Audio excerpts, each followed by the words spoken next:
Ethan had always been a collector of vintage video games, particularly those from the PlayStation era. So when a mysterious package arrived at his doorstep, he was both intrigued and excited.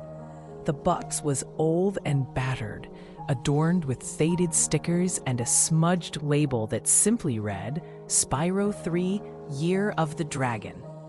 It was a game he had played countless times in his childhood, but this copy was different. The case was cracked, the disc scratched, and there was an unsettling aura about it that made him hesitate. Curiosity won over caution. He inserted the disc into his PS1, the familiar boot-up screen flickering into life. The vibrant colors of the Dragon Realms danced before him, but something felt off. The cheerful music was distorted, warped, like a haunting echo of its former self. Ethan shrugged it off as a glitch, a byproduct of the age of the game, and began to play. As he navigated through the familiar levels, he soon noticed that the enemies were different. The dragons he had once rescued were now twisted, grotesque versions of their former selves. Their eyes were hollow, their scales a sickly hue, and they hissed in pain rather than joy. The game seemed to pulse with a dark energy, and Ethan felt an unsettling chill creep down his spine. With each level, the atmosphere grew heavier, more oppressive. The vibrant landscapes of the Dragon Realms began to decay, replaced by dark, twisted versions of themselves.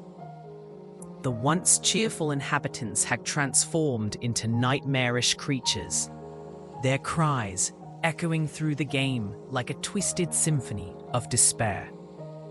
Ethan pressed on, unable to tear himself away despite the growing dread. Then came the moment that shattered his illusion of safety. He reached a level called the Sorceress's Lair. The screen flickered ominously as he entered, and the air felt thick with malevolence. The sorceress herself appeared, her figure shrouded in shadows, her eyes glowing with a sinister light. As she spoke, her voice was a chilling whisper that sent shivers coursing through Ethan's body. "Welcome, brave dragon. You have come to play, but know this. I am not what I seem. In this realm, I hold dominion over life and death." Ethan's heart raced as he realized the implications of her words. The game was no longer just a nostalgic trip. It was a trap. The sorceress was not merely a character. She was a manifestation of something far more sinister. As he struggled to control his character, the screen flashed red, and a grotesque scene unfolded before him.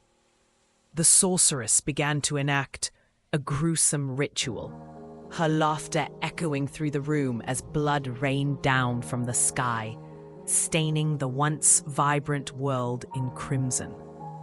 Panicking, Ethan tried to turn off the console, but the power button was unresponsive.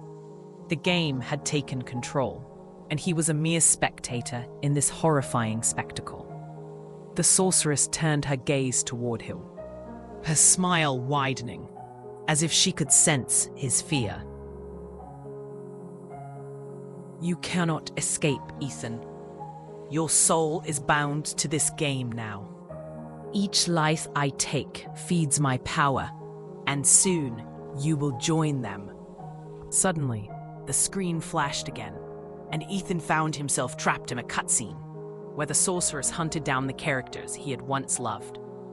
One by one, they were brutally murdered, their screams echoing in his ears. Each death felt like a stab to his heart, a reminder of the innocence that had been lost. He could feel their pain, their terror, as if it were his own. As the final dragon fell, the screen went black, and Ethan's bedroom was plunged into darkness. The only light came from the flickering television, casting eerie shadows across the walls. He could hear whispers, soft and sinister, creeping into his mind. "You are next, Ethan. You are next."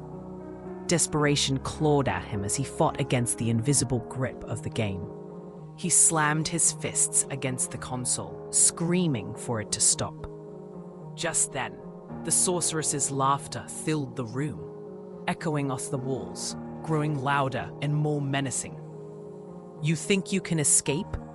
You are part of my game now." With a final surge of adrenaline, Ethan yanked the power cord from the wall.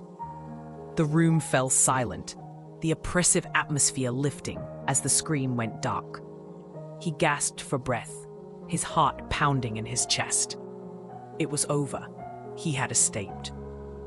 But as he turned to leave the room, he caught a glimpse of his reflection in the darkened screen. The sorceress's eyes stared back at him, glowing with malevolence. He stumbled back, horrified, as her voice whispered in his ear, "You can run, Ethan, but I will always be watching. You are mine now." The game had not ended. It had merely begun. And somewhere, in the shadows of his mind, the sorceress awaited her next move.